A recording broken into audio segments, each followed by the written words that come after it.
movies at last. Looks like it, Aunt Mattie. Huh. What, Dad? Hello, son. Well, daughter, how was the moving picture tonight? Lovely. Mice, that's what it was. Just a lot of mice. There wasn't anybody killed in the whole thing. No, well, then I'll stick to these. These don't talk. And that big cluck Norman Maine was in the picture tonight. Never does anything but kiss a lot of girls. Norman Maine is one of the best actors in pictures. You and your movies, that's all you think about. You shouldn't be allowed to go to them at all if you're asking me. Too bad I was so busy in the kitchen. I didn't hear anybody asking you. Hello, Granny. Hello, darling. But of course, no one ever listens to me. They do if they're within 10 miles of you. Gadding around picture shows. House all cluttered up with movie magazines.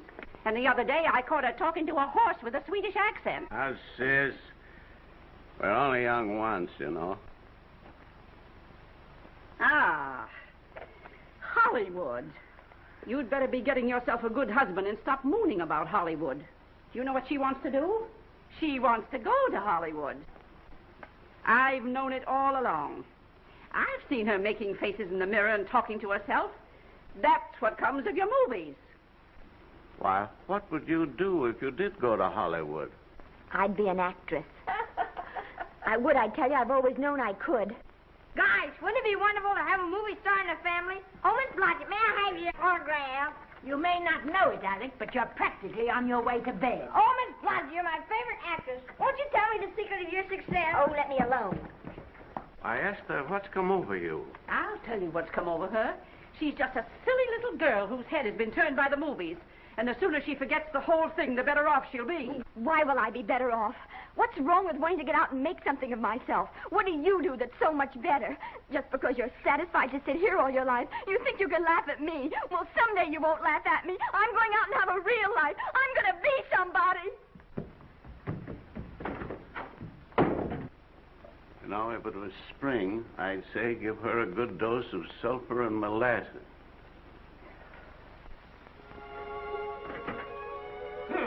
I thought I'd find you. Oh, stop that. Now, stop crying. That isn't going to do you a bit of good. Oh, I'm crying because Aunt Mattie and Alec make me so mad. Oh, Alec and Aunt Mattie. Fiddlesticks. They're not important. You're the only one that counts. Esther, everyone in this world who has ever dreamed about better things has been laughed at. Don't you know that? Oh, I suppose I do, but... But there's a difference between dreaming and doing. The dreamers just sit around and moon about how wonderful it would be if only things were different. And the years roll on and they grow old. And by they forget everything, even about their dreams. Oh, I don't want to be like that. I want to be somebody. Oh, yes. You want to be somebody. But you want it to be easy. Oh, you modern girls give me a pain. When I wanted something better, I came across those plains in a prairie schooner with your grandfather. Oh, everyone laughed at us as they did at all the other pioneers. They said this country would never be anything but a wilderness. We didn't believe that. We were going to make a new country. Besides, we wanted to see our dreams come true. Oh, Granny, it must have been wonderful. It was wonderful. But don't you think for one single minute that it was easy, Esther Blodgett. We burned in summer and we froze in winter. But we kept right on going and we didn't complain because we were doing what we wanted to do. Can you understand that? Yes, I can. Could you do it? Could you do it even if it broke your heart? Because remember, Esther, for every dream of yours you make come true, you'll pay the price in heartbreak. Oh, I know what I'm talking about. You may not believe it, but I was a young girl once. And a very pretty young girl. A lot prettier than you are. And I was in love with your grandfather. And when some Indian devil put a bullet through him, that is, it had gone right straight through my heart, too. But I remembered all he taught me. And I went right on. I buried him out there in that wilderness with my own hands. And I went right on that same day. And I kept right on going, even when your mother was born. Oh, Granny, I want to make it worthwhile.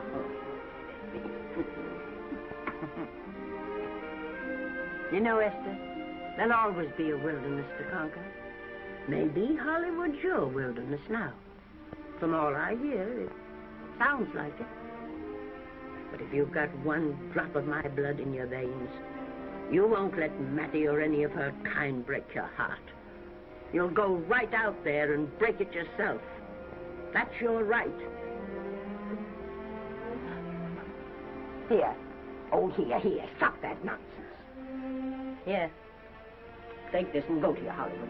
Oh, I can't take your money. Well, why not? It's your savings. Well, I was only saving up for my funeral. Now I don't think I'm ever going to die. Oh, Granny, how can I ever thank you? By giving me your word of honor that you'll never tell a living soul where you got that money. I promise. Remember, if you do, I'll have you arrested for robbing me.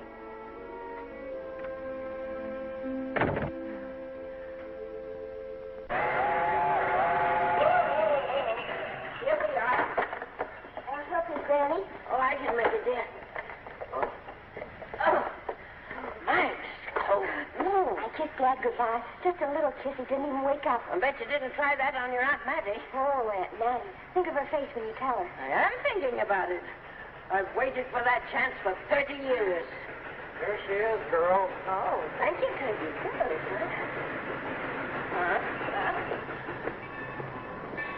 Well, come on. Here's your prairie schooner.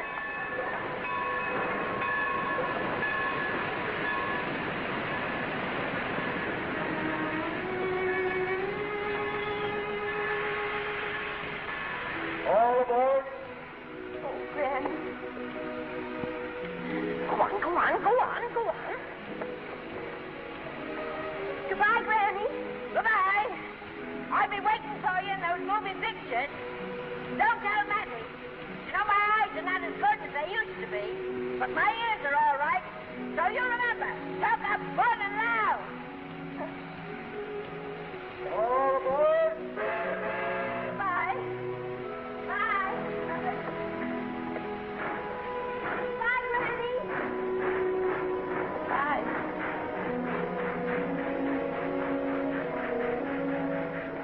You want to go home now?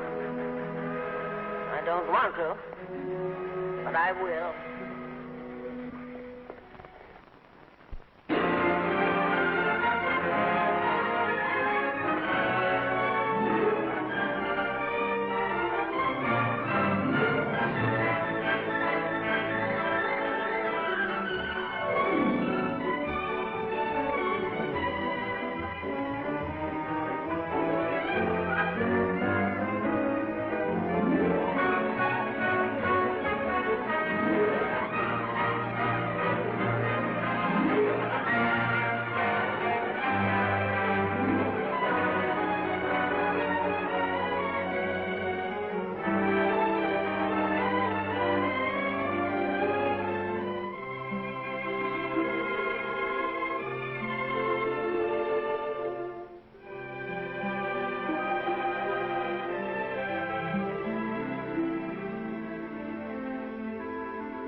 Good afternoon.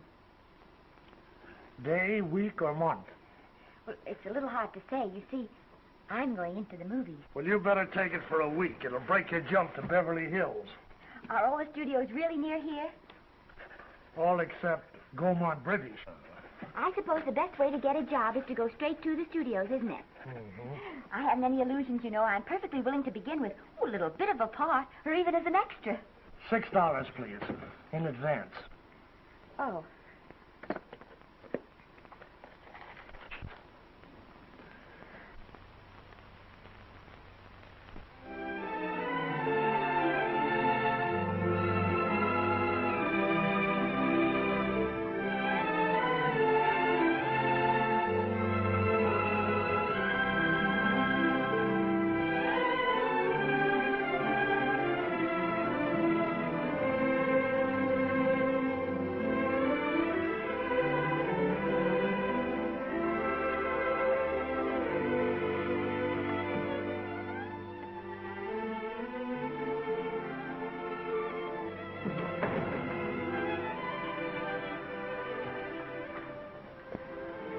I beg your pardon. I'd like to register for extra work. How long have you been in Hollywood? Well, it's about a month now. We haven't put anyone on our books for over 2 years. Come here. I'd like to show you something.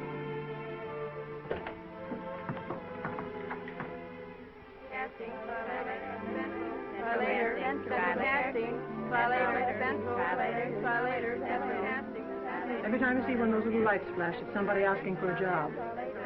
Every time you hear them say, try later, it means there isn't any job. You can't keep the girls at the switchboard long. They go crazy. Every one of those little lights thought it was going to be a star.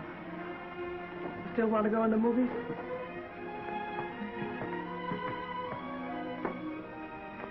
You know what your chances are? 1 in 100,000.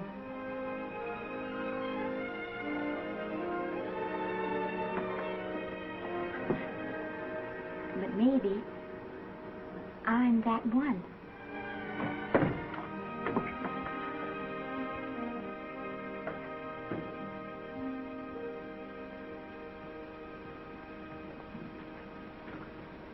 Any phone calls for me, Mr. Randall? Oh, no. Jesse Lasky and Sammy Goldwyn must be writing letters instead. How's the luck today? There wasn't any. Maybe you don't go at it in the right way. Now take Danny McGuire here. He knows the ropes. Don't you, Danny? Sure, I've had him around my neck for years. Huh? What? Oh, Miss Blodgett. Danny McGuire, our new tenant. How do you do? Mr. McGuire is a big director. Oh, are you really? Oh, could you possibly use me in a picture, Mr. McGuire? Of course, I haven't had much experience, but I don't think that really matters if you're willing. And now I really listen, feel that... lady. In the first place, I'm not a director. I'm an assistant director. In the second place, if I had any jobs to give away, I'd confer one on myself. And in the third place, you should have stayed back home in the first place.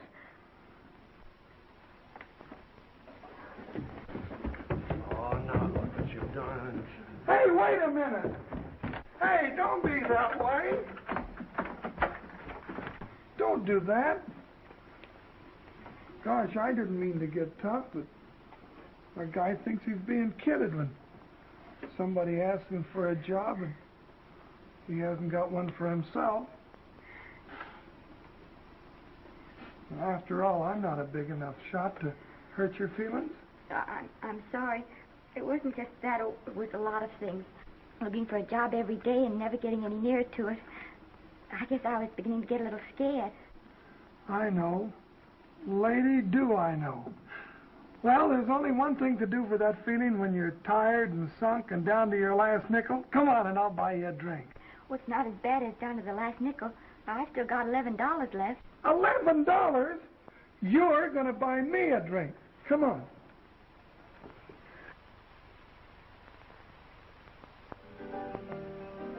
That's right, George. There's nothing like a little rum to take away that milk flavor.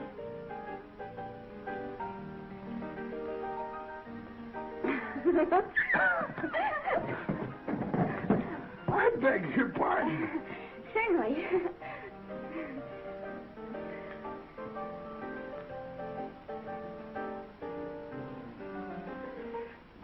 And when I sign my contract, the first thing I'm going to do is see that you direct every picture I'm in. That's my pal. Of course, I'm going to be perfectly nice about it, but I'll just insist.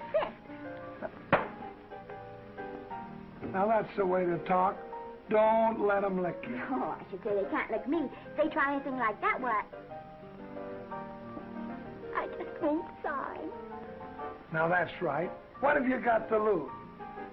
Another one of these and we'll open our own studio.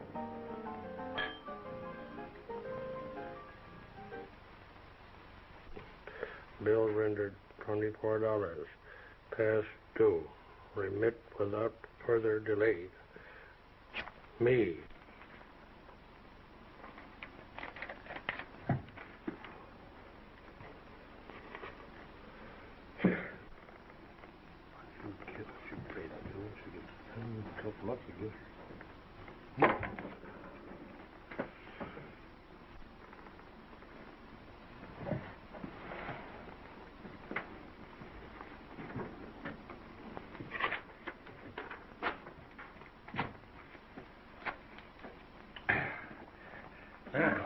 Fifth race.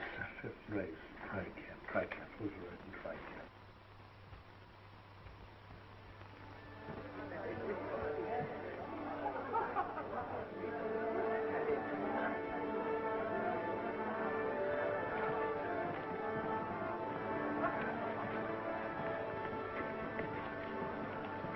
Hey, the program's going to be swell tonight.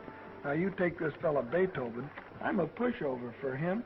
And Chopin, well, he's not so dusty either. But I kind of wish that once in a while they'd play something you could sort of go out whistling, you know, like Blood on the Saddle, Blood on. Well, there's a tune. Hey, why don't you throw your hat in the air or something, can't you? This is a celebration. My job starts tomorrow. I know it does, and I think it's swell, Danny. Gee, I wish you were in on it, too.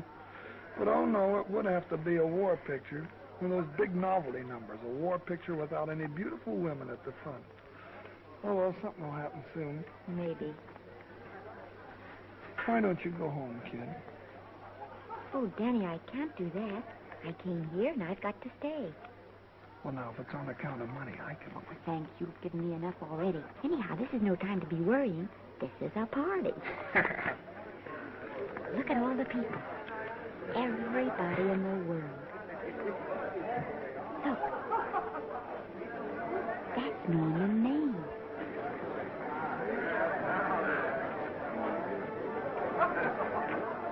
And he seems to have had that one extra cocktail.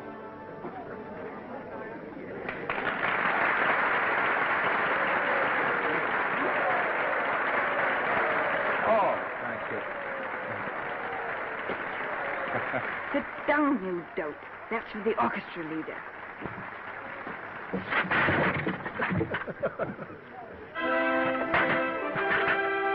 All right. Hello, Norman. Oh, Mr. Maine, put your arm around Miss Regis. Otto, this is a Hollywood bowl. Oh, afraid of crowds. Go on, get out. What's the matter? You getting too big to bother with photographers? Don't want any pictures taken now. Oh, is that so? Well, supposing I take it anyway. If you do, I'll shove that brownie number 2 of yours down your throat.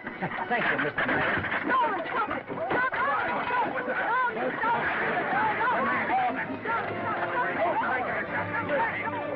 Take it easy, Mr. Mayor. Calm down. Normie, come back and sit down. Everybody's laughing at you.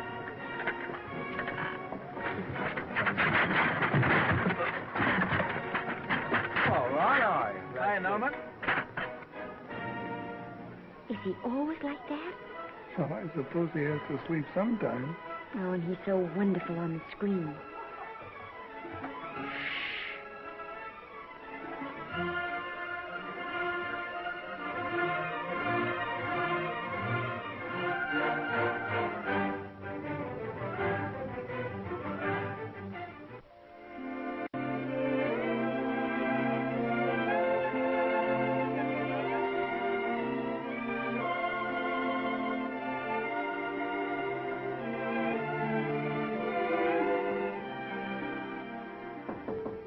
Come in. Danny. What's the matter? Well, believe it or not, I got a job for you. Danny, that's wonderful. When do I go to the studio? Well, you don't exactly go to the studio. Oh, it's on location. Well, it's not exactly on location. But of course, I haven't any makeup. Would you tell me what to get and sort of help me put it on? Well, you don't exactly need any makeup. You see, it's not really a picture job. It's being a waitress. Oh. Well, it's kind of a picture job if you look at it right. You said it was a waitress. Well, it's waitressing for Casey Burke, the big director over at our studio. He's giving a party tonight to kind of celebrate on account of finishing the picture, and he wanted me to get him an extra waitress, and it's $5. And I thought of you right away, Esther. That was awfully sweet of you, Danny. Well, there's going to be a lot of big people at Burke's house tonight, and I'll bet you there's any number of big directors, and if you're there, maybe they'll notice you. I could make them notice me. Sure you could, Esther. It's your chance. My chance. All right, Daddy, I'll do it. Oh, but I can't. I haven't got the right things to wear. To wear? Oh, yes. Now, you don't think the wardrobe department's right next to my office for nothing, do you? A perfect fit.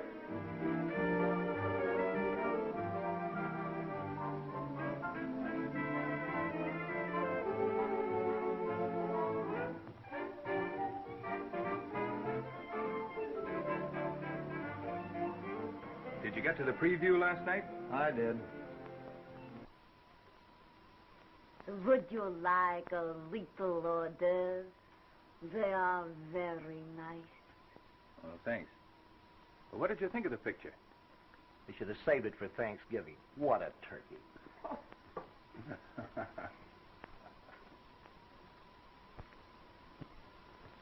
Will you have some hors d'oeuvres? You do like hors d'oeuvres, don't you? I don't think there's anything so enjoyable as hors d'oeuvres before supper, and these are really delightful.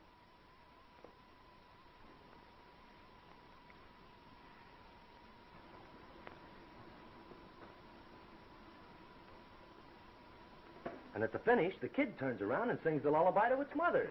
Pardon the big voice, but would you like a little hors d'oeuvre? They say they're the best in town. Don't tell me. I know. Mae West. That's a great twist. But where are you going to find a 2-month-old baby that can sing? Hello, Oliver. Oh, hello, Casey. Do you want to fire me now or wait till you see the picture? I'm not a director anymore. I'm a male nurse. What's the matter with the picture? A guy by the name of Norman Maine. His work is beginning to interfere with his drinking. Oliver, don't tell me I'm to direct his next picture, too. Mm-hmm. You were my favorite producer. Now, wait a minute. You just go right on with your directing. I'll take care of these stars. I know how to handle them. I had a serious talk with Norman after that Hollywood Bowl occurrence, and you don't have to worry any more about his behavior. Excuse me, Mr. Niles. Mr. Libby of your publicity department is on the telephone. He says it's most important, sir. It's about Mr. Maine. Thank you. Oh, it's probably just some little thing. Of course, Oliver. I'll turn on the radio and see if they've called out the National Guard yet. Hello, Libby. What's the good word? Mr. Norman Maine, America's Prince Charming, was apprehended driving an ambulance down Wilshire Boulevard with a siren going full blast. He explained he was a tree surgeon on a maternity case. Well, will it be in the papers? No, it won't be in the papers. But that's a nice, expensive hobby of yours, keeping Mr. Maine's informal entertainments out of the public press. Oh, that's fine work, Libby. Try and see that no one gets to Norman. He's probably home sleeping it off. Oliver. Yeah. Why can't you forget those dopes at the studio for one night? Business, business, all the time. I don't know what's going to become of you. Norman! Why didn't you call for me? Well, by darling, why didn't I call for you? In case you've forgotten, I was supposed to come here with you. Oh, that's all right. I got here without any trouble. The only reason I don't slap your face. Yes, darling, I know. Hello, John. Oh, hello, man. What's the matter with Oliver? He looks as if he'd had bad news. Hello, Mary. What's the matter, old boy? Maybe I'm wrong. I guess I've been drinking too much lately. Oh, you ought to cut it down. It's bad stuff. Scotch and soda.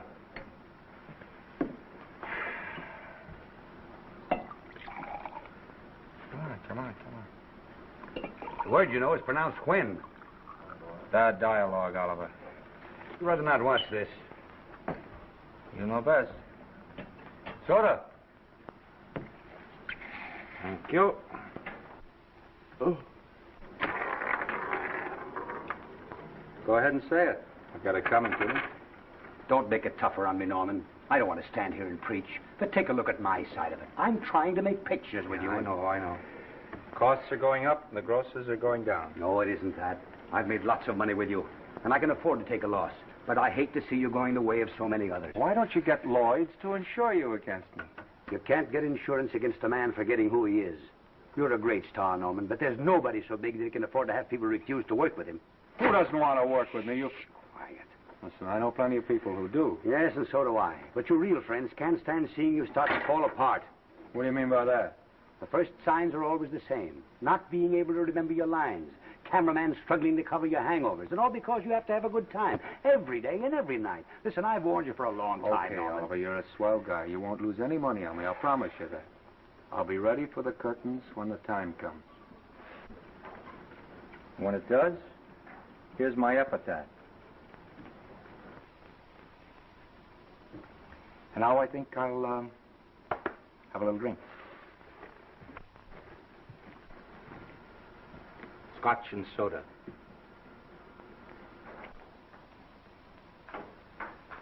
Scotch and soda. Ooh.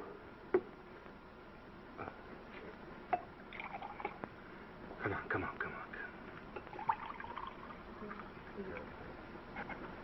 A little soda? Caviar? No, thank you. Yes, pardon me. Ah, lovely. No, I mean the caviar. Mm-hmm. No, don't go away. I'm starving. Really. Which would you take? Well, I don't know. You know? I don't know either. It's hard to choose. Well, I think I'll take caviar. Mr. Maine doesn't care for any more. Do you know me? No. No, Normie doesn't care for any more. I think I shall get very drunk indeed.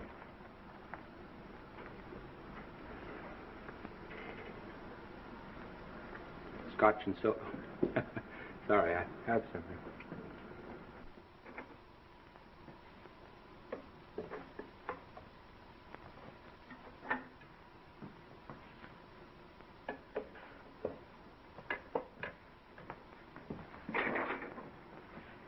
Oh. Mind if I help?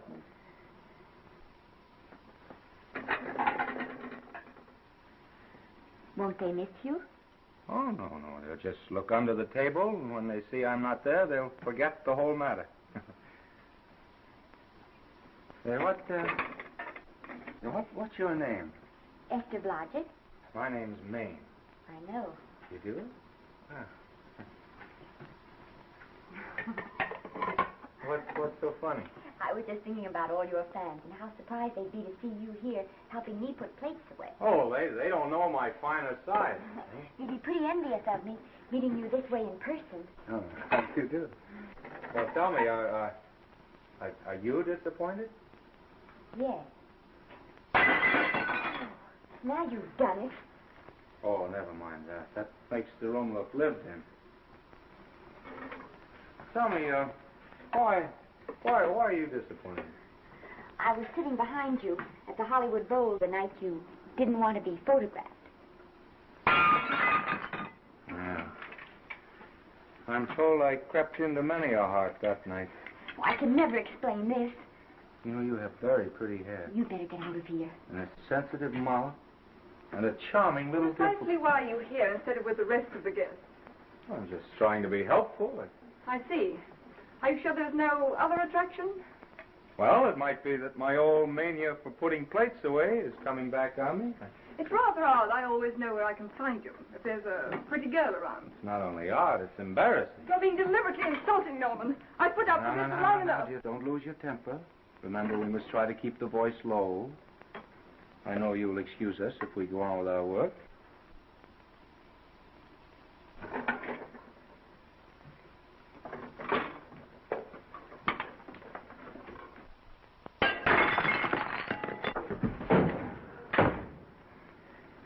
Now see what you've done.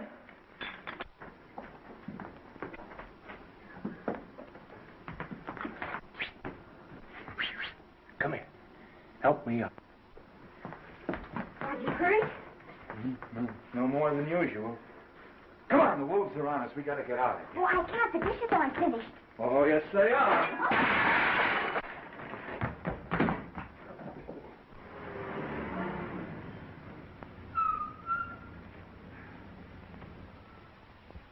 Well, I bet I know what you're going to say now. What? Good night. Good night, and thanks. Hey, wait a minute. Hey, you realize that all I found out about you is that you're foolish enough to want to go into pictures? But why is it foolish? Look at you. Yeah, that's what I mean. No, I'd rather like to go into this matter a little more thoroughly. Oh, that's awfully nice of you. So why don't we go on up to my place and talk it over? Oh, no. Thank you very much, but I really must say good night. Good night. But you're not angry. No. I'm hungry. Well, why don't you go and get something to eat? Good night, Miss Blodgett. Good night, Mr. Maine. Wait a minute. Peter, the least I can do is to see you to your door. Will I see you again? I hope so. Has anyone ever told you that you're lovely? Well, now you know. Thank you.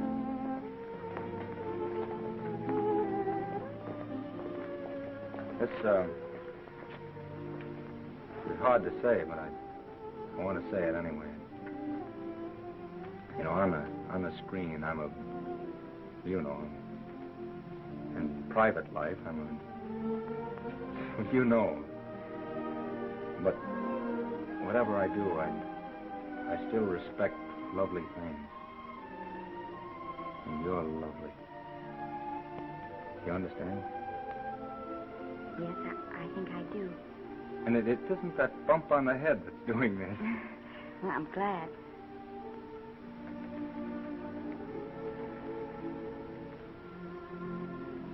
Good night. Good night.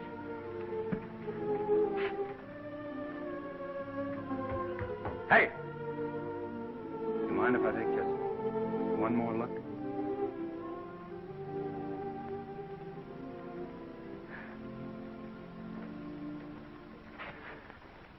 Go away. Quite impossible. I wouldn't even consider it. No.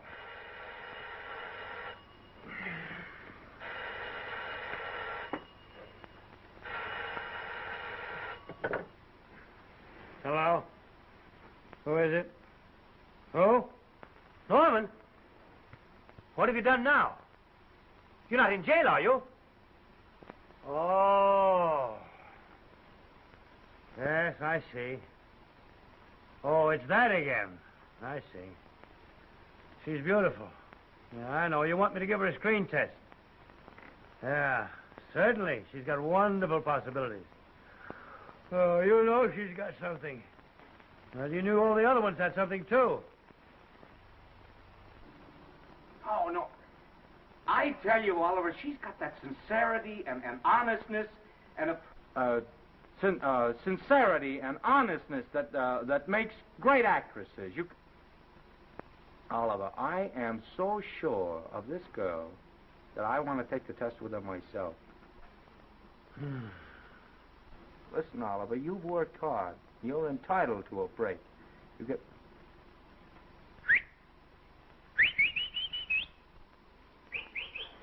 Yes, I heard you. Anything. Yes. Yes. Yeah. Oliver, look, you try to get a little sleep now, old man. Right. All right, boy. Good night. Now, tell us.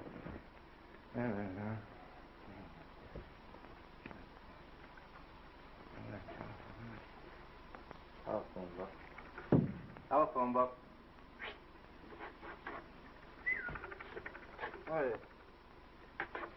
Telephone. Hey, Oliver, telephone book.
Yes? Telephone. For me? Some drunk trying to be funny says he's Norman Maine. Oh, thanks. I'll be right down. And Miss Blodgett, would you give him a message for me? Tell him it's 3 o'clock in the morning.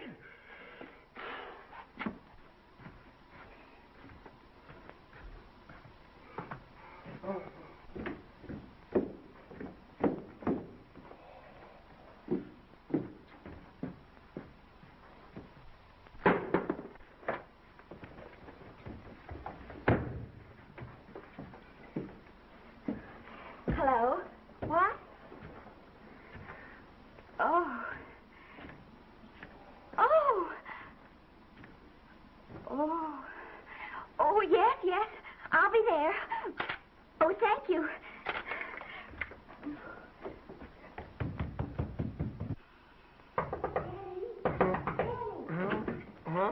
Daddy, what do you think? I'm going to take a test tomorrow, and Norman Main's helping me do it.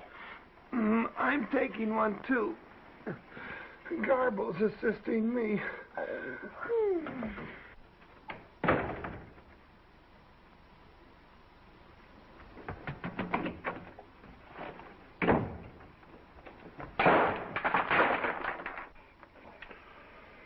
Oh.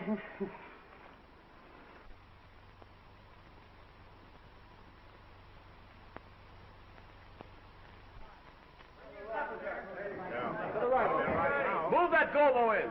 Put a silk on that broad. No, the Yankee. Is this light too hot for you, Haley? Okay, but cut down on your back leg. Put a double on that 90. Bring it down a little. That's it. Now pull it. Pull down on that 150. Get pulled down on that 150. Okay.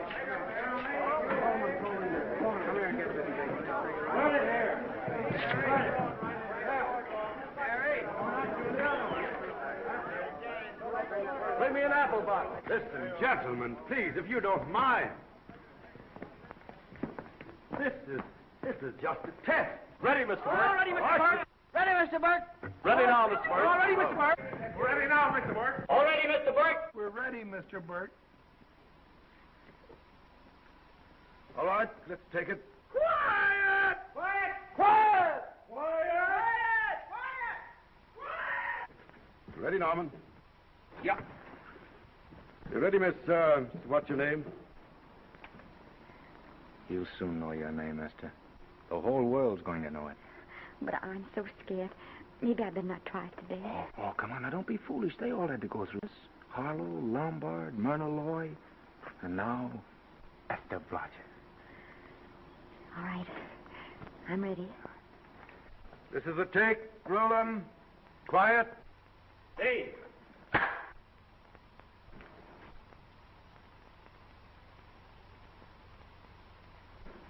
I may as well tell you that my whole organization thinks I've gone a little nuts to sign you. Well, maybe they're right. I've been nuts before. You see, all the experts seem to think that your type is a little mild for present-day taste. But I rather believe that tastes change, like eyebrows. And I think that also like eyebrows, tastes are going back to the natural. You look like a nice girl. I think I'm going to like you. That's not important. I think the public will like you. That is important. Yes. I see what you mean. I mean, I know it is. Only don't think it's going to be easy. Nothing you really want is ever given away free. You have to pay for it. And usually with your heart. Someone else told me that once. But you still have to work it out for yourself. Oh, well, all this is just a long way of saying, I'm glad you're with us and good luck to you. And now I'm going to turn you over to our demon press agent, Libby. Don't let him frighten you. He has a heart of gold, only harder. And for the love of Pete, learn to close your mouth and keep it closed, even in your love scenes.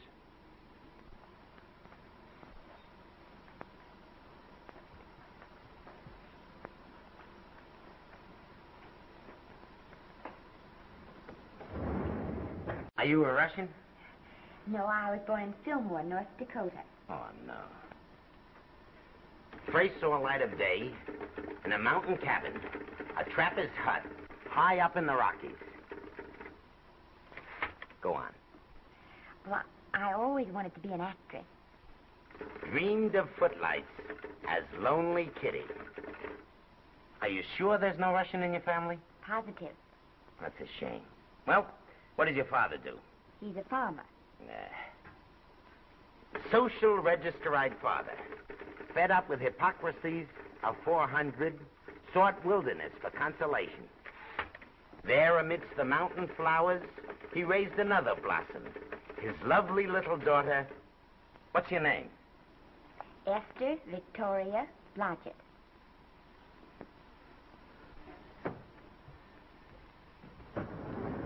Greatly appreciating your attention to this matter, very truly. Do you know what her name is? Esther Victoria Blodgett. Hey, we'll have to do something about that right away. Esther Victoria Blodgett. Well, that Blodgett's definitely out. Let's see, Esther Victoria, Vicky. How about Vicky? Oh, I think that's terribly cute. Let's see, Vicky. Vicky what? Vicky. Pronounced Vicky. See, Esther, Bester, Sester, Dester, Fester. Oh, that's very pretty. Jester, Hester, Dester, Lester. Vicky Lester. Oh, I like that.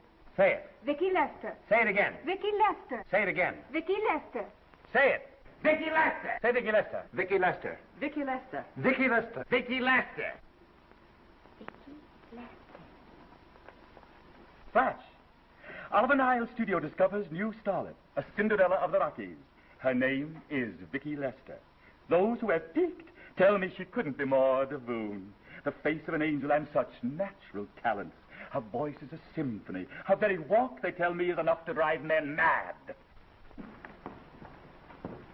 Not that way.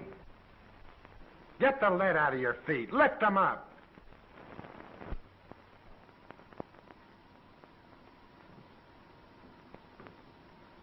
That's better. It's terrible, but it's better. The quality of mercy is not strained. It droppeth as the gentle rain from heaven. Cease. Through the mouth, my child, through the mouth. The nose is for smelling roses. Proceed. Does she have to look surprised all the time?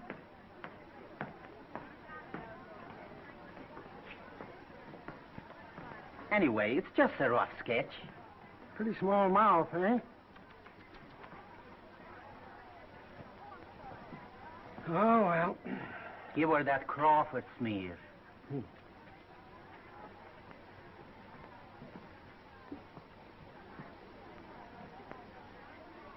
This'll give her that Dietrich. Yeah.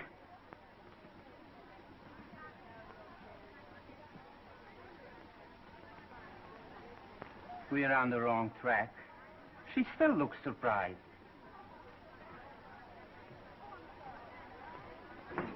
Listen, dress people. We're shooting on the set this morning, not in the commissary. Now, come on, snap into it. Acme Trucking Company? No, Mr. Smith is not in.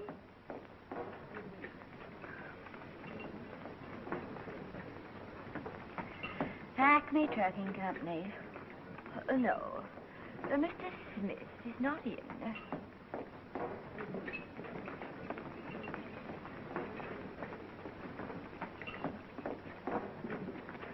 Good morning. What can I bring you, Mr. Maine? That just shows how long you've been here. Mabel, bless you. How soon are you and I going to be married, huh? I don't know. You'll have to ask my mother.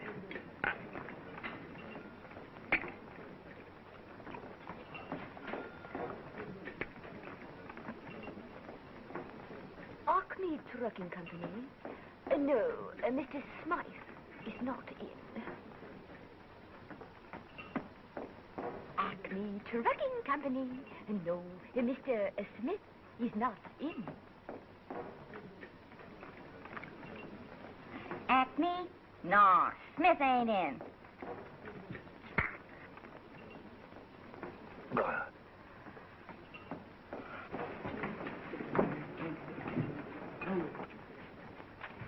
Acme Trucking Company? I'd like to speak to Mr. Smith, please. Mr. Smith is not... Oh, Norman.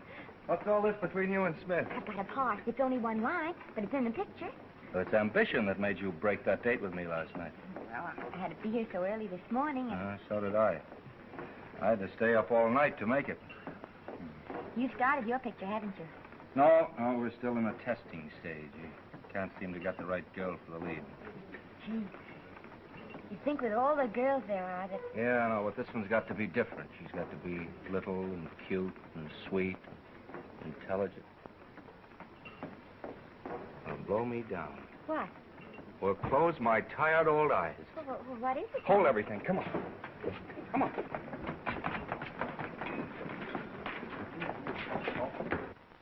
Well, you've been through the whole casting directory. I'll work day and night, Mr. Niles. And I'll work with her, Oliver. And I can be mean or nasty or anything you want, Mr. Niles.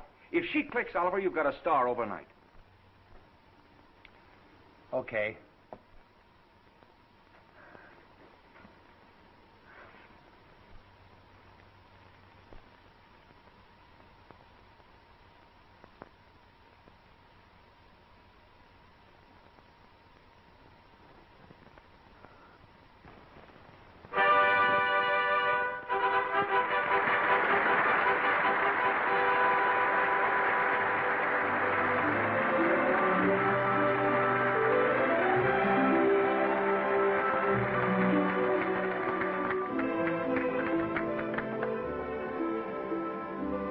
Wait till you hear them at the end of the picture.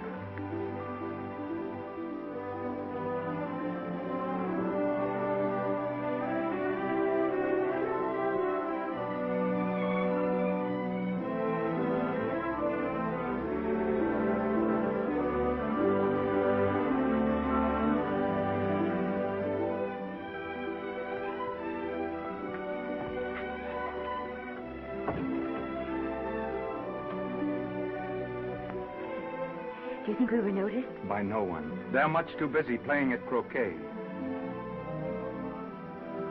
I've loved you all my life. But we only met 2 days ago. That's when my life began.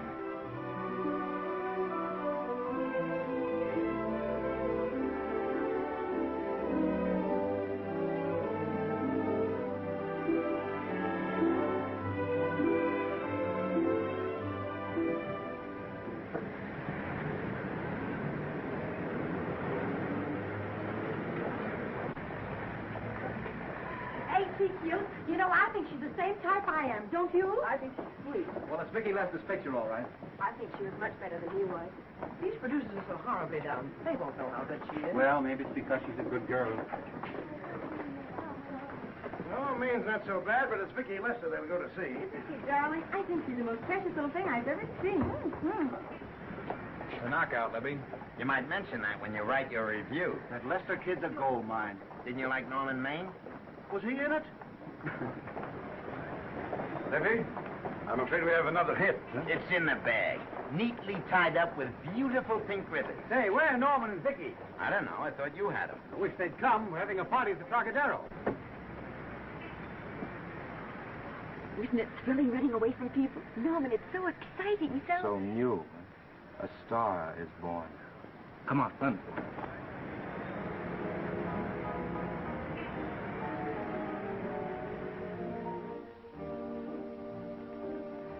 It's wonderful, isn't it? A crazy quilt. Oh. It's a carpet that's spread for you. It's all yours from now on, you know. Come, Esther. You're a success. You'll have everything in the world you want. I hope it'll make you happy. Hasn't it you?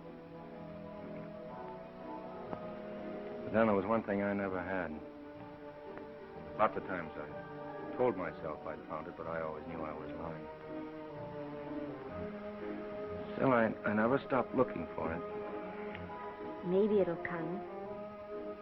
Oh, I think it has come, Esther. I only wish it weren't too late. Oh, but it's not too late. Oh, you can't throw away your life the way I've thrown away mine and have anything left that's good enough. No. You can. Norman, you can. You mustn't tell me that, Esther. I'm so afraid that I'll believe it.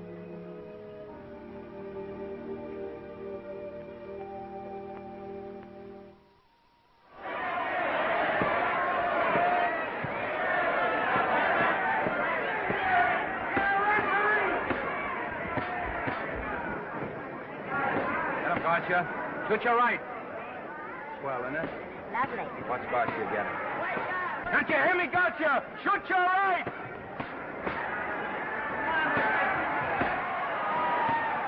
He's down. Gotcha got him. Gotcha got him. He did, didn't he? Yeah, but he'll be up, though. You like it? Sure I did. You like me? Sure I did. Oh, that reminds me. Will you marry me? No, thank you. Come on, Gotcha. Finish him. Why won't you marry him? Wasn't that dependable? Hey, shoot your right. Throw away your money? Break him up in there. Break him up. Drink so much. Well, suppose I quit drinking. Yes? Come on, Gotcha. Shoot the right in there. The right. Suppose I save my money. Yes? There he goes. Let him have it. Suppose I became absolutely dependable on all occasions. Yes?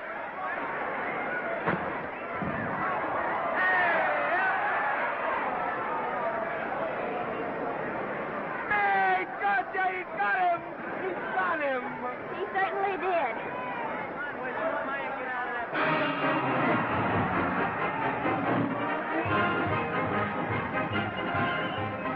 Gee, that's a beautiful fight. Norman. What's here? Falls back to me if I said I'd marry you? No, certainly not. I was just supposing. We're going to be married. Guess I didn't read that line right. I'll try it again. We are going to be married. Both of us. Yeah, to each other. What do you think of that? Well, when? Where? Well, we thought we'd elope in the conventional manner. What's the matter? Trying to decide whether it's good for the studio. Is it? It is. And bless you, my children. When's it going to happen? Oh, we thought we'd just sneak out sometime. We're not telling anyone but you. Listen to this.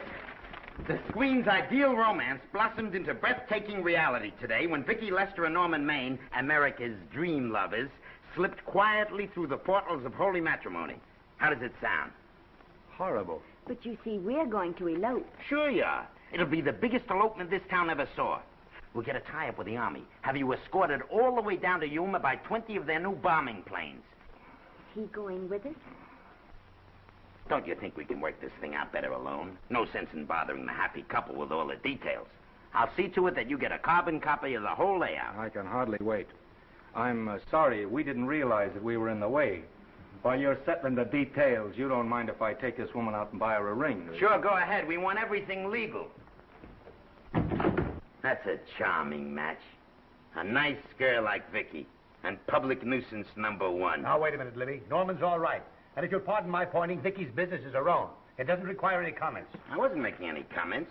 I just said it was a rotten shame. So go ahead and plan the elopement. Oh, that elopement stuff is out. You can't get any scope in that. We're going to have a wedding. Where'll we have it?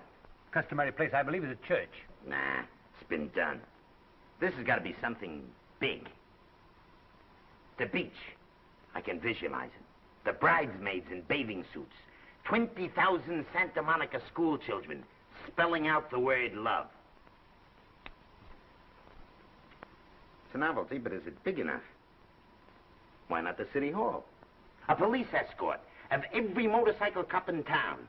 Sirens screaming, confetti pouring out of buildings like the Lindbergh reception in New York, only on a big scale. What's the matter? Isn't it big enough? And now if any man can show just cause why these two may not be lawfully joined together, let him now speak, or else hereafter forever hold his peace. Do you, Alfred Henkel, take this woman as your lawful wedded wife? Will you love, comfort, honor, and keep her in sickness and health as long as you both shall live? I will. Do you, I beg your pardon. Do you, Esther Blodgett, take this man as your lawful wedded husband? Will you obey, serve, love, honor, and keep him in sickness and health as long as you both shall live? I will. Place the ring on her finger. Hurry, please. Now, by virtues of the power invested in me as Justice of the Peace of San Bardo Township, County of Los Angeles, I pronounce you man and wife.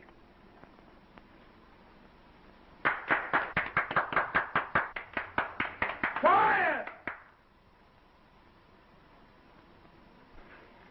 And now I must exercise my prerogative of office. I hope you will be very happy, Mrs. Hinkle. Thank you. Thank you, sir. Oh, Thank Danny. you very much. Now, if you'll please sign the license. Oh, yeah. You know, Mrs. Hinkle, I can't help but believe I've seen you somewhere before. Oh, really? Well, I believe this is the first time I've ever been in San Bardo. You know, your face is familiar, too, Really? Mr. Hinkle. There I you are, want... sir. Thank you very much. Oh, Here's your thank you, receipt. sir. Thank you. Goodbye. Goodbye. See you again. Yes, goodbye. No, I don't mean I'll see. No. Yeah, I think you got by with it. But it was close. That JP was just beginning to remember where he'd seen it. Well, anyway, we got away from Libby. Hello, Toots. If you will be kind enough to glance between my shoulder blades, Mr. and Mrs. Henkel, you will find there a knife buried to the hilt. On the handle are your initials. Lovely to have seen you, Libby. Hold him, wait. hold him, Danny.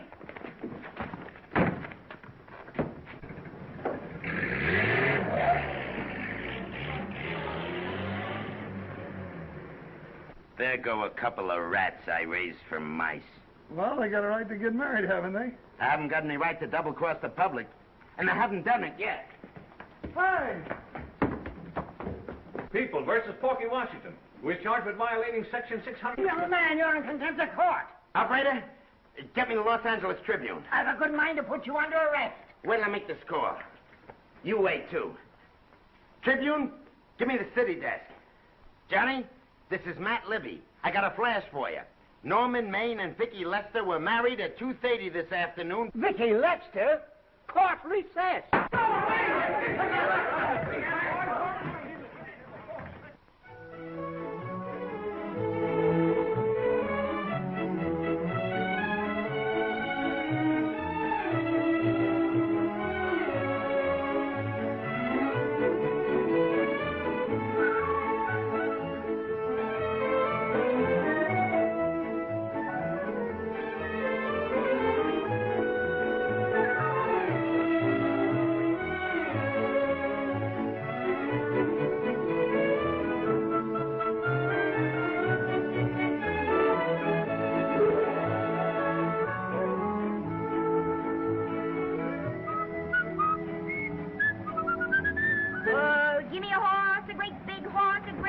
rockaroo and let me wahoo, wahoo, wahoo!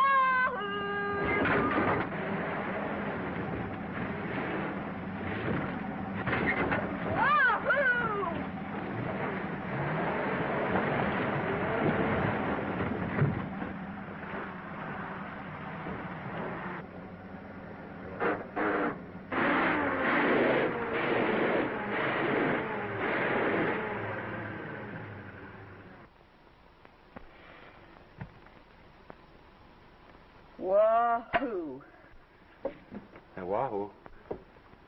I don't want to sound immodest, but I think I've stripped a gear. Well, sit down, won't you, and let's get acquainted. We'll probably be seeing quite a bit of each other from now on. Well, might just as well break the ice now as later.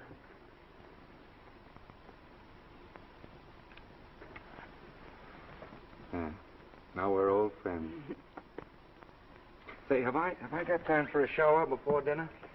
Plenty, if you can find a shower. I never can remember where that thing is. Does it pull out or slide under? Here, I think I can find it. Nope, it's the linen closet. Here it is. Nice work. Oh, half the time those things are just luck. I'll see if I can disinfect this steak.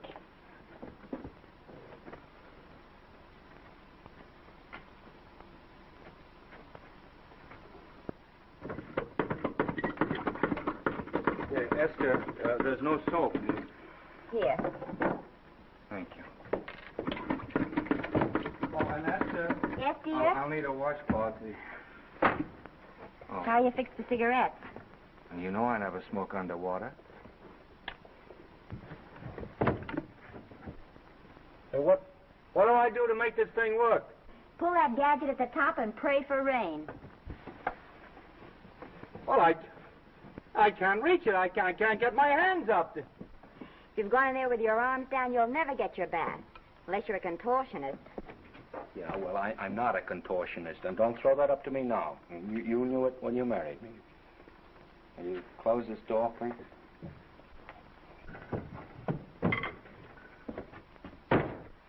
Thank you.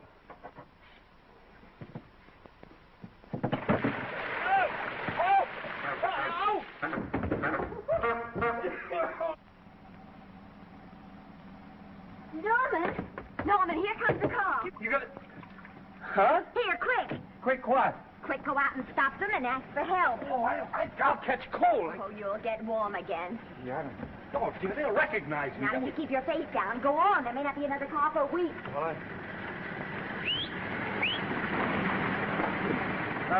Howdy, partner. Howdy. Stuck? Yeah, how'd you guess it? Can you get us some help? Well, I reckon not. You know, it's a long way to town. We're pretty busy down at the place. Well, I got to get out of here. I've got my wife with me. Don't she like the country? No, and we're short of food. There's a lot of game in them woods. Well, my wife can't shoot. Well, you're sure up against it. Sorry I can't do anything for you. Well, wait, listen, I'll be frank with you. I'm Norman Maine. Who? Norman Maine. Well, my name's Judd Baker. Glad to have met you. Well, so long. Hey, wait a minute. Listen, you don't... So you're Norman Maine.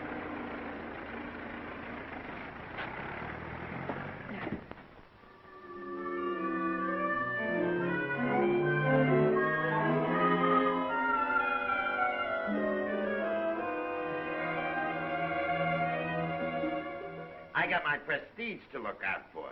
I'm supposed to be the best publicity man in the racket. And they laugh themselves sick when I even try to get a decent mention of Maine. Yes, I know how sensitive you are, Libby, and I don't like to see your feelings hurt. Thanks, boss. Now, Vicky, there's a dish for free space. But if Maine swam across the Pacific, the papers would keep it a secret. Well, the exhibitors don't like him, the critics don't like him, the public don't like him, and I don't like him. Who likes him?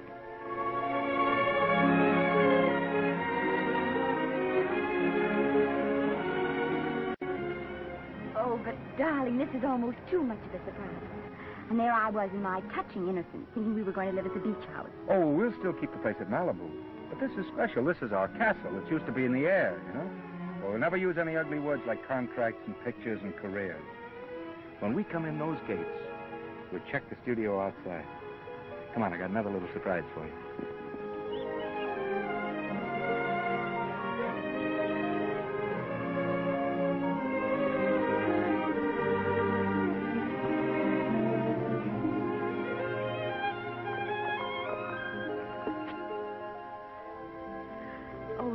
lovely. So are you lovely. The whole world's lovely. Hey, hold it!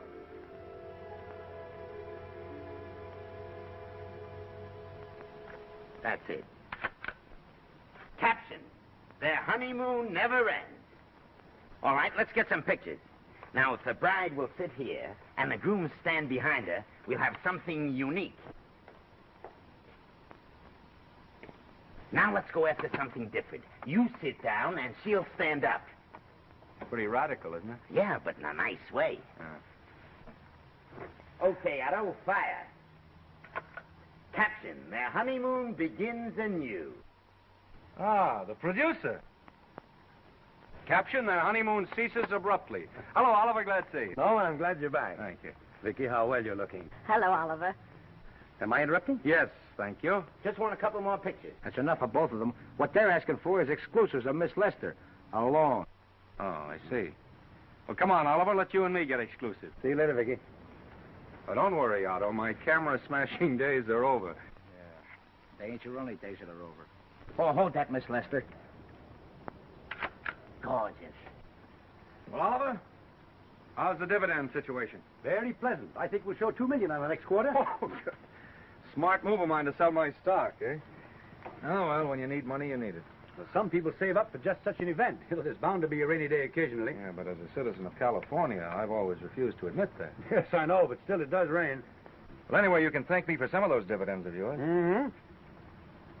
Well, can't you? Oh, sure. That was a little too quick, Oliver. The matter, the Enchanted Hour was a smash hit, wasn't it? Well, it made Vicky a star overnight. Yes, it should have. What about me? Oh, let's talk about business at the office, Norman. Beautiful pool you have here. Beautiful. Oh, now let's talk about it here. Didn't they like me? Well, maybe the part wasn't just right. It was the best part of the year. Look, Oliver. You think I'm slipping? Can you take it? Go ahead. The tense is wrong. You're not slipping. You've slipped. Oh, my fan mail's still big. Norman. Fans will write to anybody for a photograph. It only costs 3 cents for a stamp, and that makes photographs cheaper than wallpaper. But every 25 cents they pay for a theater ticket buys them the right to be a critic. And your last few performances, Norman, have not pleased your critics.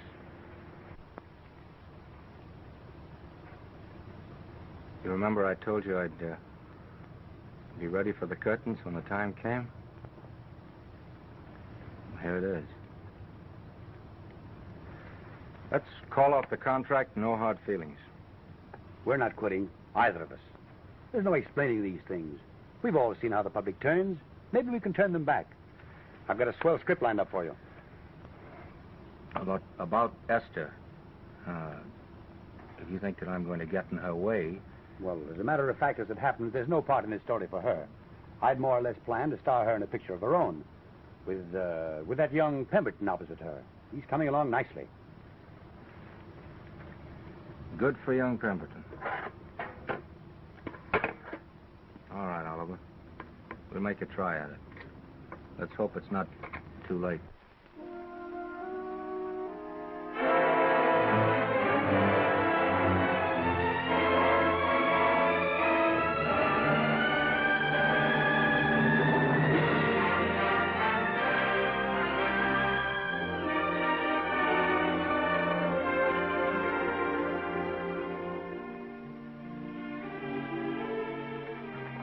No argument. I'll buy those. Huh. The screen's most finished actor. I'll say he's finished. He keeps them away in droves.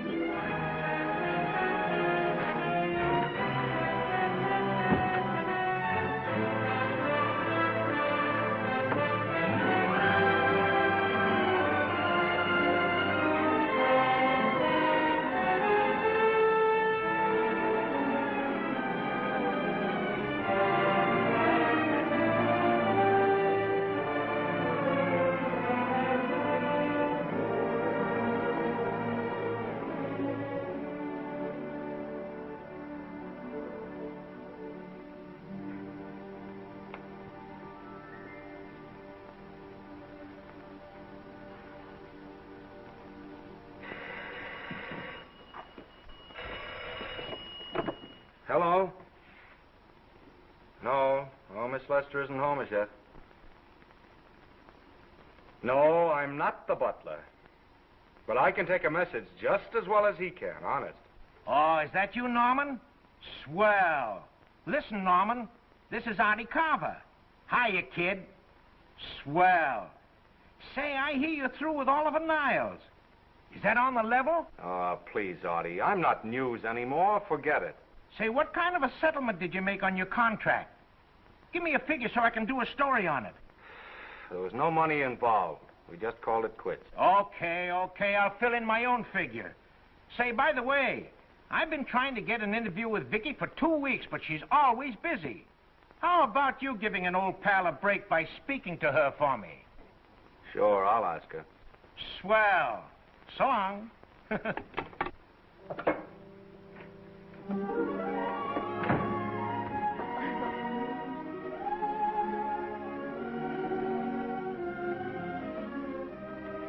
I didn't mean to be late, darling, but Casey wanted All right.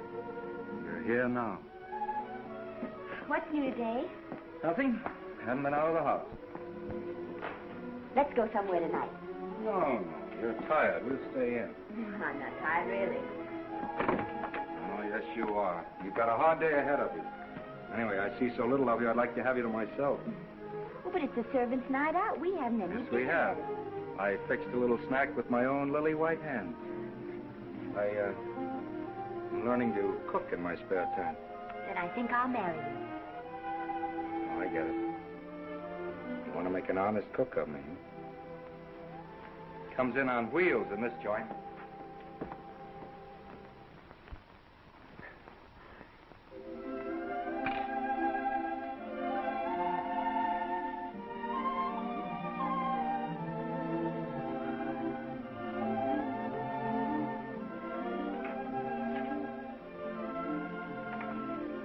Yeah? How's it look? Wonderful. Huh? That's what I thought. Now then, don't be formal, just pitch in. Yeah?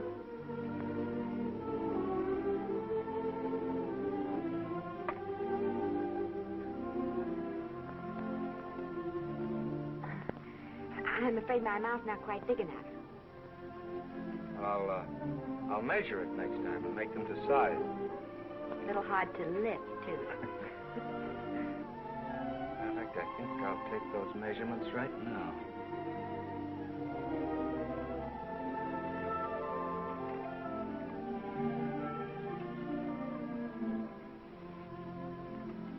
And that's what I wait for. All day. That's why I rush home without even changing my costume.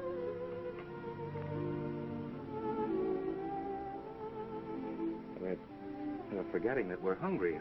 Would you like a sandwich? Thank you. I still have a little work on this one.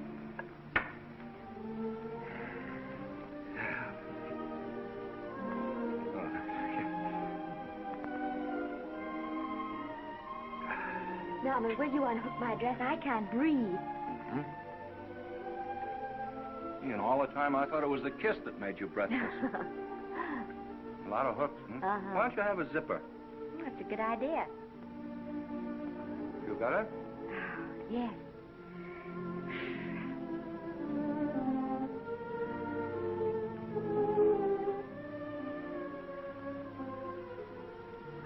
Don't look now, but I think that guy on your left is in love with you. I hope so.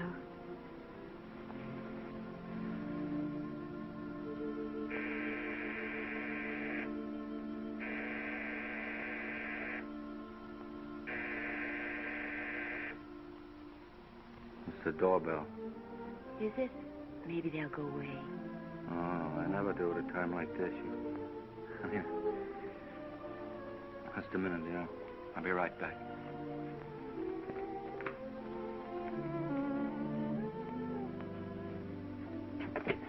Does Vicky Lester live here? Yes.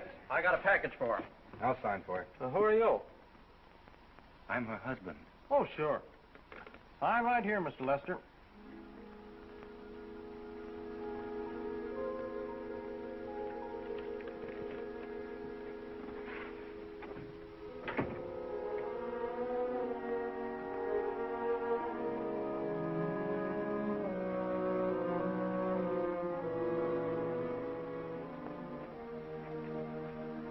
package for you. Oh, by the way, I forgot to tell you, they want you for a benefit to Shrine Auditorium next Wednesday night. I told them I'd ask you.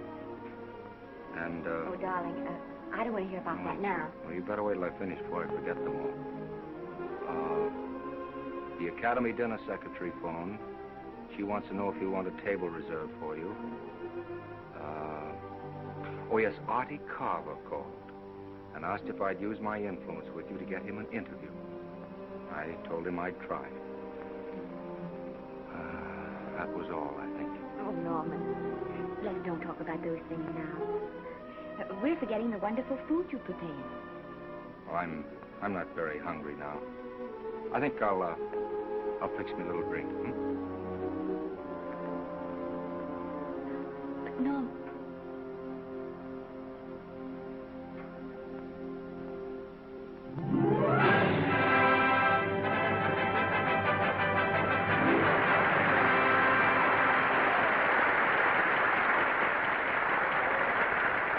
Norman would come.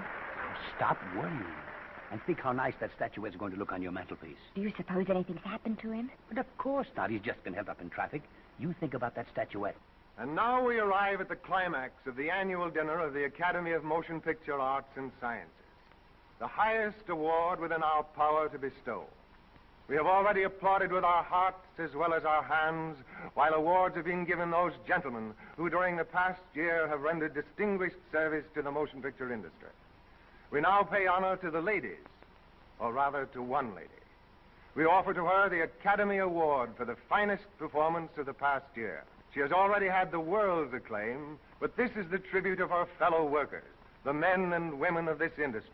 It is not only my pleasure, but my privilege to present this award to the actress who created the unforgettable Anna in Dream Without End, Miss Vicki Lester.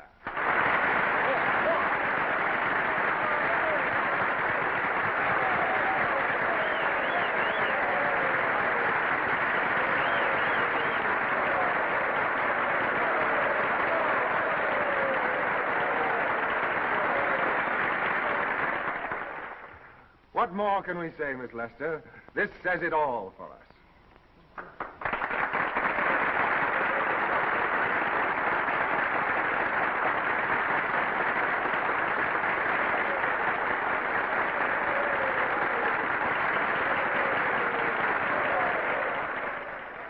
Ladies and gentlemen, when something like this happens to you and you try to tell how you feel about it, you find that out of all the words in the world, there are only two that really mean anything.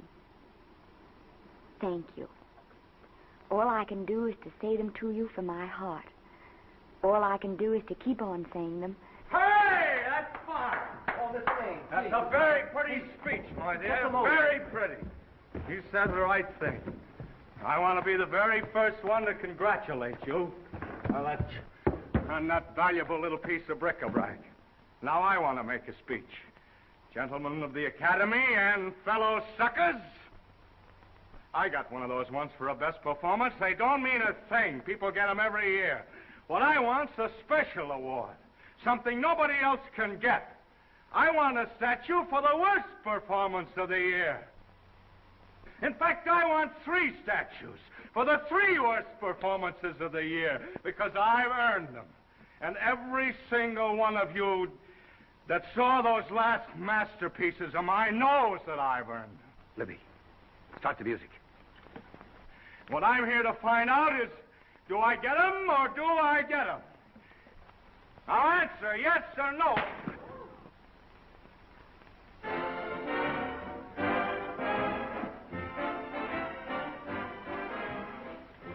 Norman, darling, let's go and sit down.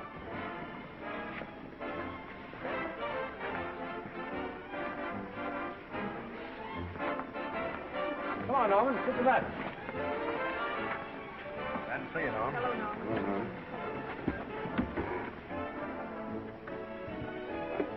Well, Norman, how are you? Hi, Oliver. My dear, do let me congratulate you. You must be terribly proud and happy tonight.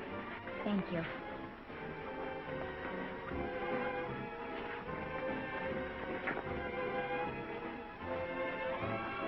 Somebody give me a drink.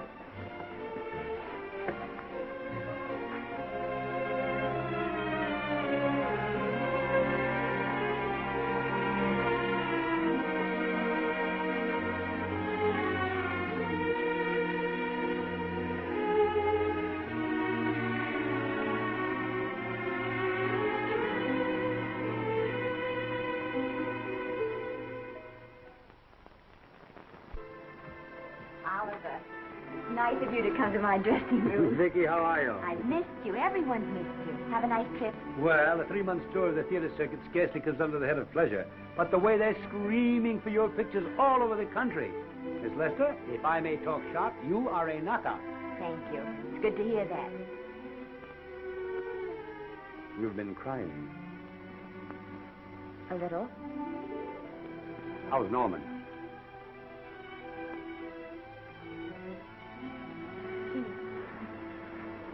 Well, he's trying awfully hard, Oliver. Letting Norman leave this studio was the hardest thing I ever did. There was nothing else I could do. I know. Has he been...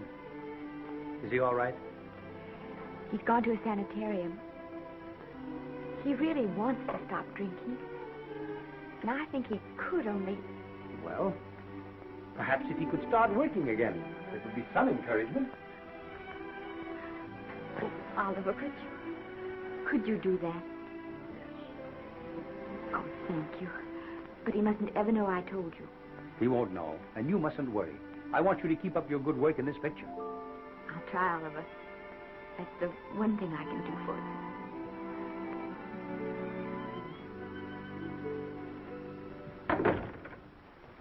If you'll just sit here, Mr. Niles, I'll have Mr. Maine brought down. Thank you. Brought down.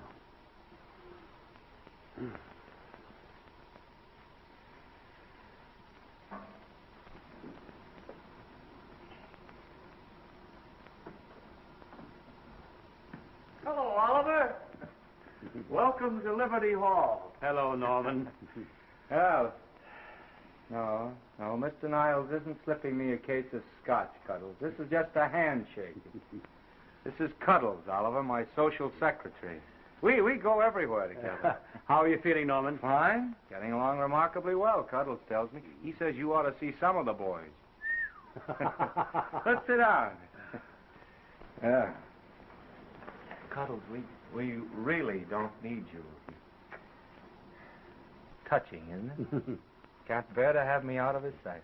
Are you comfortable here, Norman? Comfortable. It's positively luxurious. They even have iron bars in the windows to keep out the draft. How much longer are you going to be here? Oh, well, I'm really cured now. I'm just staying on for an extra week or two to get in good shape, you know. After all, there's no particular hurry to return to the cameras. That's what I wanted to talk to you about. I've got a script with a fine part for you in it. Gee, Oliver, that's great. That's great. Who plays opposite me? Well, it is not exactly the lead. Young Pemberton's doing that. But I tell you frankly, I consider your part better than the lead. Oh, I see. It's better than the lead. Well, of course, it isn't terribly long. But it's one of those parts that makes an impression on you. They'll be thinking about you all through the picture. Mm-hmm. Well, the thing is, Oliver, I'm pretty well set at another studio. I'm not at liberty at the moment to tell you which one. You know yourself how those things are. Of course. But it's a big picture. It's one of the biggest of the year. Mm-hmm. And the part. Every actor in Hollywood would give his teeth to play. Okay. Well, that's fine, Norman. Naturally, that will tie you up for a while. But we won't get to this picture for some time. And perhaps, if you want to consider it for later on, well, we'll be... I'll tell you, Oliver, you'd better not count on me. See, I've got several pictures lined up after this one, and they're talking to me about England. You know, they're doing some very interesting things over there, you know. Mm-hmm. Hey. What is it, Cuddle? Speak right out. We all love you. Your dinner. Oh, yeah, we dine at 5:30 here. It makes the nights longer. Well, goodbye, Norman. I'm glad to see you getting along so well. Be out in no time. I'll have to introduce myself all over to a lot of people. They won't know me when I'm not drinking. Goodbye. Goodbye, Norman. Thanks for dropping in. That's fine. Yeah. Well, Cuddle? Alone at last, eh?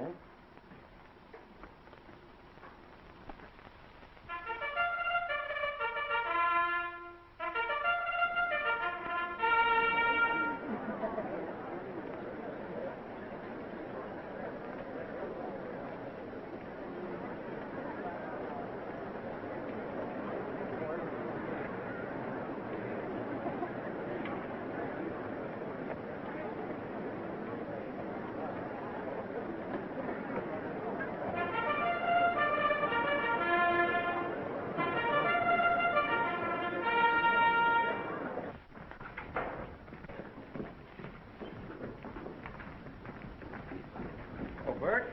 Sam? How are you, Marion? Oh, hello. Hello. Hello, Normie. Glad to see you. How I hate to run into these has-beens. They give me the creeps. Me too. He was good while he had it. And he had it quite a while. Hello?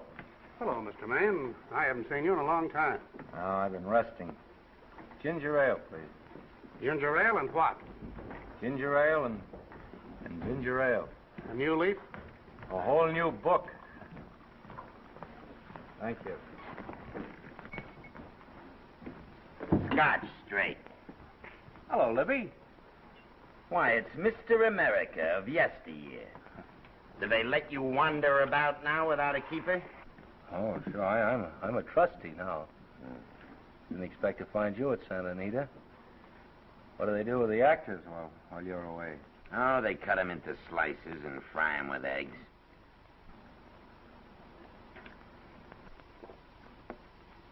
I suppose you'll be here all the time, now that you've retired from the hurly-burly of the silver screen.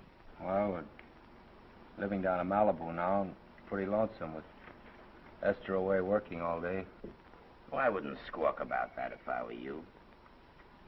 It's nice to have somebody in the family making a living. Oh, wait a minute, Louis.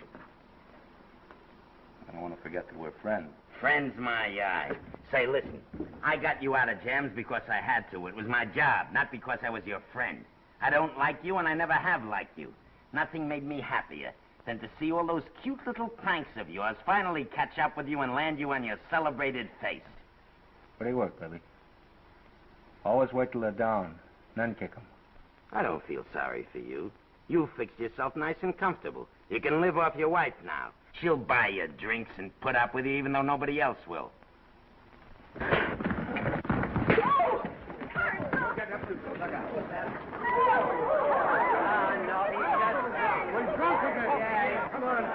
Wait a minute. Come on outside for you wise guys. I'm Norman Maine. Well, that's not my fault. Oh, don't bother to toss him out. He's harmless. All right, Mr. Libby, if you say so. Sure, let him go. What can he do? He can't fight any better than he can act. Norman Maine. Oh, he's drunk again. Why, he's been drunk for years.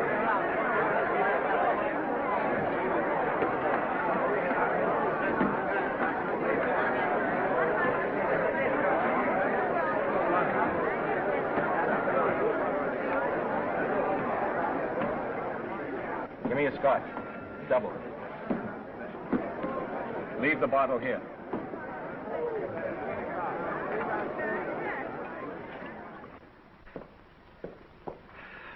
Vicky, you'll be ill. Why don't you try to get a little sleep? But he's been gone 4 days. 4 days and not a word.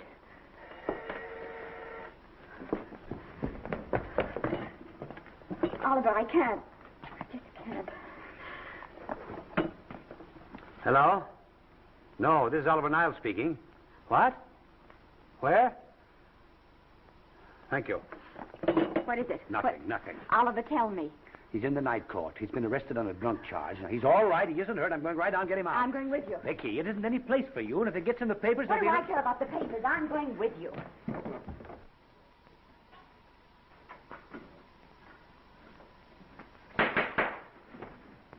Division 30, Municipal Court, County Los Angeles, now in session. The Honorable Judge J. Parrish presiding. Be seated, please. Were you able to do anything? The judge wouldn't even see me. Ready, Your Honor.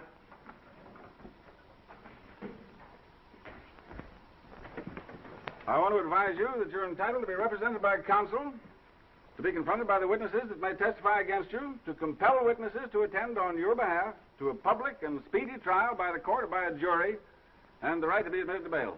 Call the first five. Gregory, Hale, Haynes, Rodriguez, Johnson. Come on, boys, get in.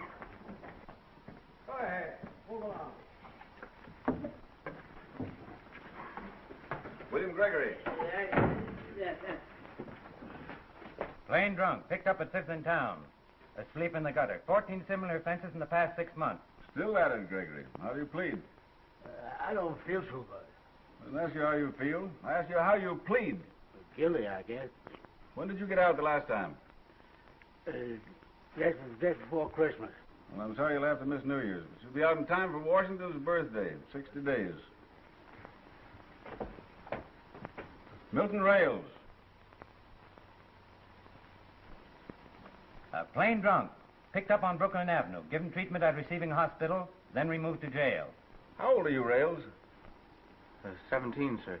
Did you take a good look at those men in the cell with you last night? Yes, sir. And have you taken a good look at yourself this morning? Oh, no, sir. I suggest that you do. $5 or 2 days. Sentence suspended. Oh, Judge, Alfred Henkel, more commonly known as Norman Maine. Drunk and disorderly. Cracked car into tree at Sunset and Coronado. Evidently been drinking for days. Resisted arrest and injured one of the arresting officers. How do you plead? Guilty. You're Norman Maine, the actor, aren't you? You've come pretty low, haven't you? There's a man here who's had the advantages you've had. Look what you've done with him. You're nothing but an irresponsible drunk, driving about the streets with the power to inflict death or injury on innocent people. I think we'd better deny you that power for a while. 90 days in the city jail. Please wait.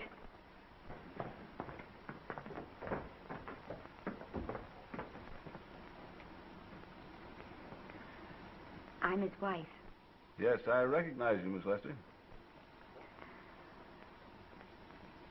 Please, Judge. I promise you this won't happen again. I'll be responsible for him. If you just won't send him there. You realize that this man, when drunk, is obviously a menace to public safety? And you realize, too, Miss Lester, the responsibility you'll be assuming to this court and to the Commonwealth? I do. Sentence suspended. Prisoner remanded to custody of wife. Thank you. You can get him at the jail entrance, madam. Jose Rodriguez. Plain drunk, picked up at 1st and Main, 2nd offense. How do you plead? I think I'm guilty, Your Honor. 60 days.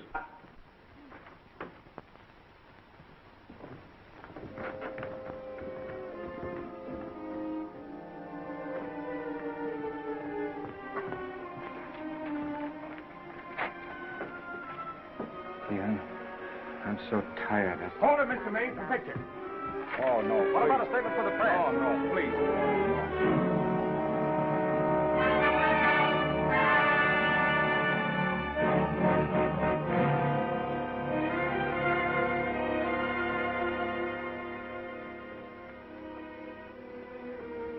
He's still asleep. Been asleep nearly all day. It's the best thing for him. Awful to see this happen to someone you love. And know in your heart that it can't get any better. I only know that all I can do now is to stay with him and try to help him. So will I. And between us, we'll take care of him. You're very fond of him, aren't you, Oliver? And I'm very fond of both of them. Then I know you'll understand what I have to tell you. And after what happened last night, I think you already know what it is. I can't do any more pictures. I'm going away for good with Norman. You can't do that, Vicky. You're at the very peak of your success. And you've worked so hard to achieve it. That's what's been wrong. Oh, I've thought it all out.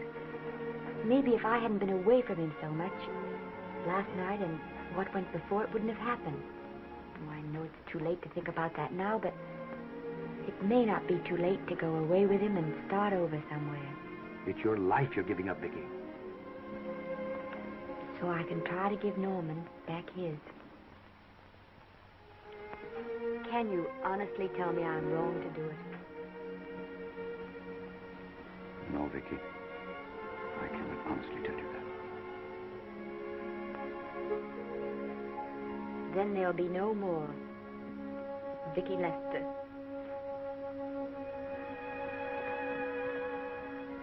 Come on, walk to the door with me.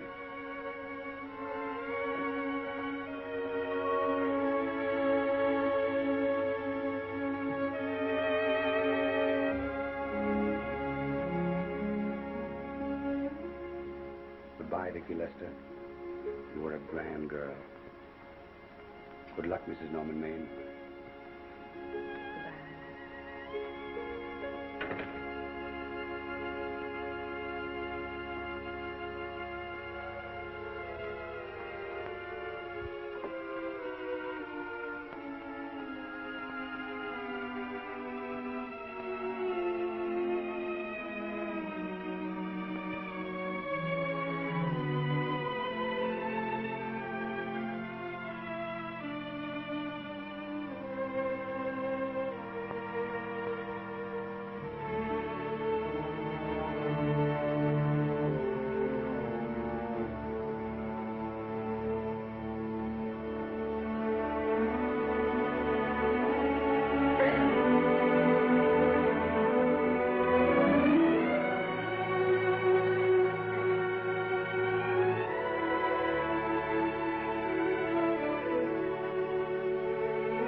Darling, this is Maine coming in to apologize again. I'm sorry, dear, but it isn't you. What other troubles have you got?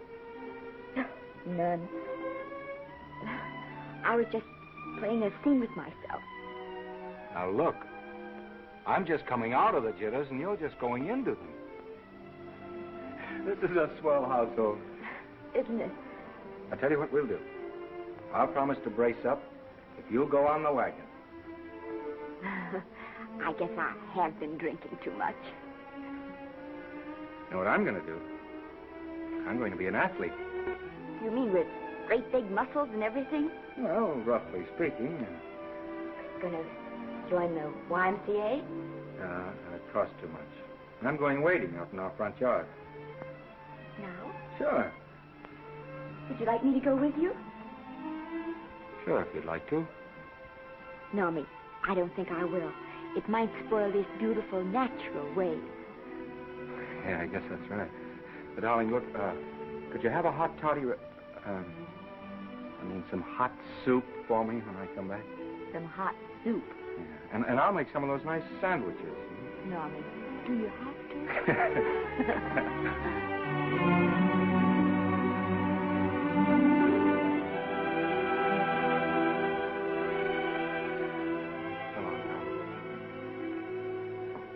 Now, don't stay in too long.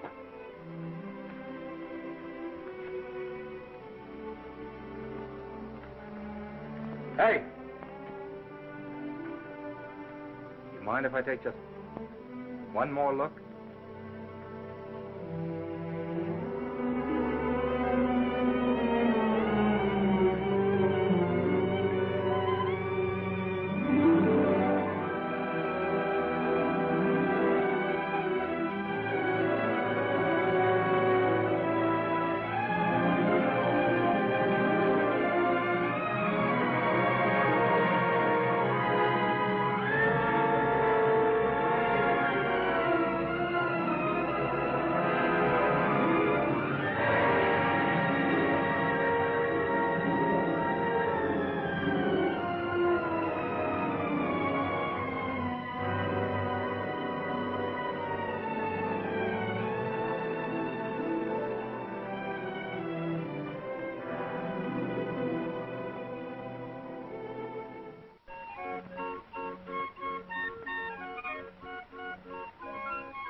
first drink of water he had in 20 years. And then he had to get it by accident. Pardon me. How do you wire congratulations to the Pacific Ocean?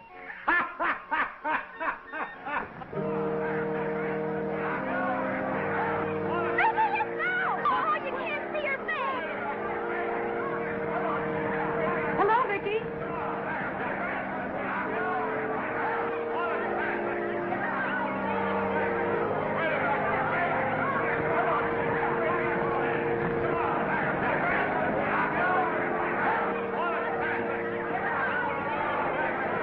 Get away, can't you? Come on, Vicky, let's see your face. Vicky, will you sign my book for me? Write this is Norman May. Don't you care, Vicky? You get over it.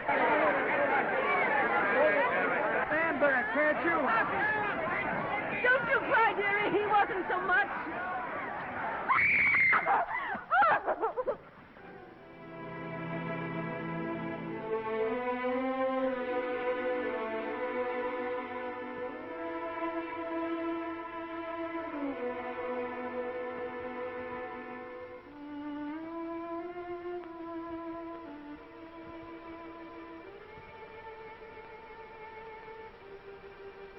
Do you mind if I take just one more look?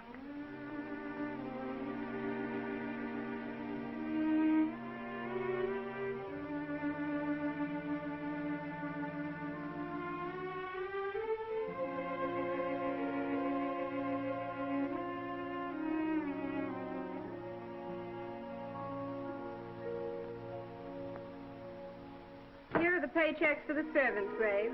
You'll find a very nice bonus in each one. Miss Lester asked me to thank you for your kindness and service. If there's anything I can do for the little lady, I should be glad to do it. She would appreciate your attending to the closing of the Beverly Hills house. Put down those trunks. Put it down, I say.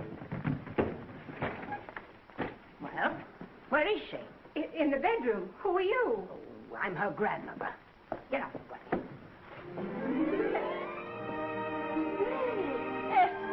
Granny, darling. Oh, I'm so glad to see you. What made you come?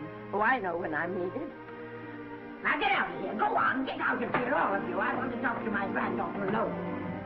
I came just as quickly as I could. But I'm going home. I sent you a wire yesterday.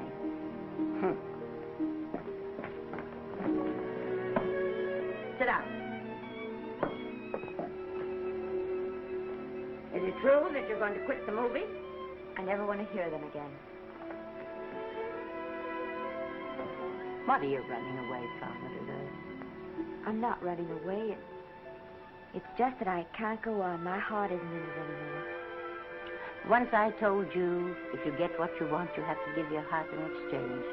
And you said you were willing. Do you remember? I remember. It seems to me that you got more than you bargained for. More fame, more success, even more personal happiness. Maybe more unhappiness. But you did make a bargain.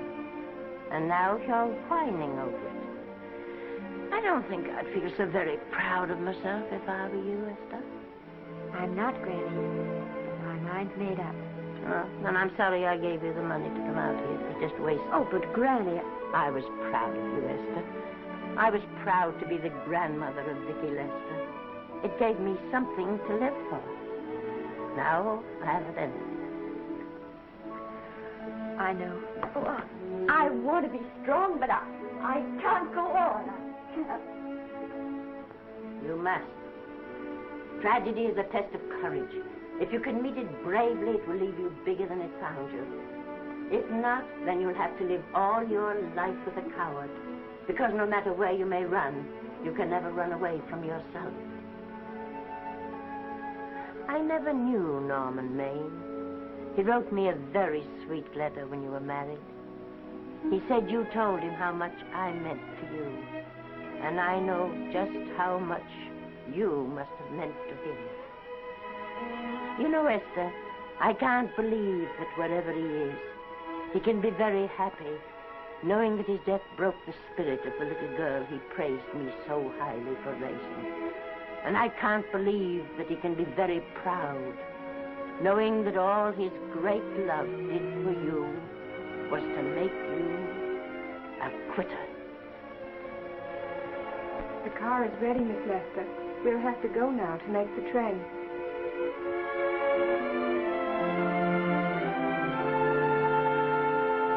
Put the car back in the garage. Granny,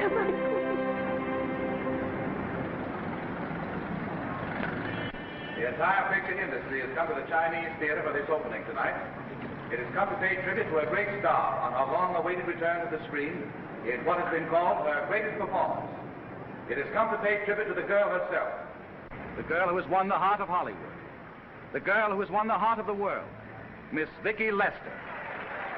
And if I'm not mistaken, Miss Lester's car has just driven up. Yes, it is she.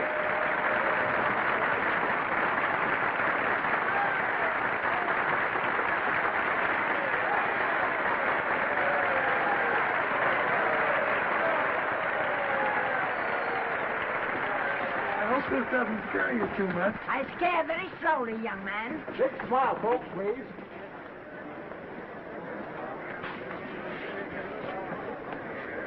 They'll have your mug, I mean your face, plastered across half the papers in the country tomorrow. How do I look? Oh, you look swell. You're a liar, but I like you. And here's Miss Lester's grandmother. Won't you say a few words to the radio audience, please? Say something, Letty. You know, we've got a thing like that back home where they all listen in on, but we call it a party line. Won't you say something, please? They're listening.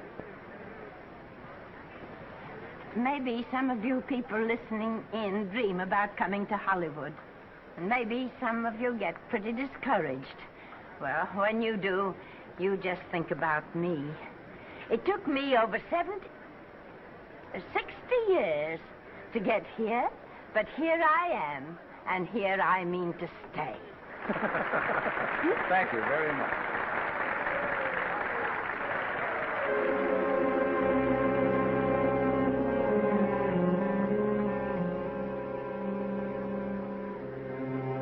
Miss Lester. This microphone is on an international hookup.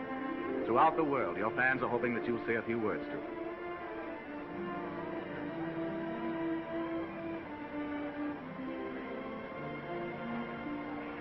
Hello, everybody. This is Mrs. Norman Maine.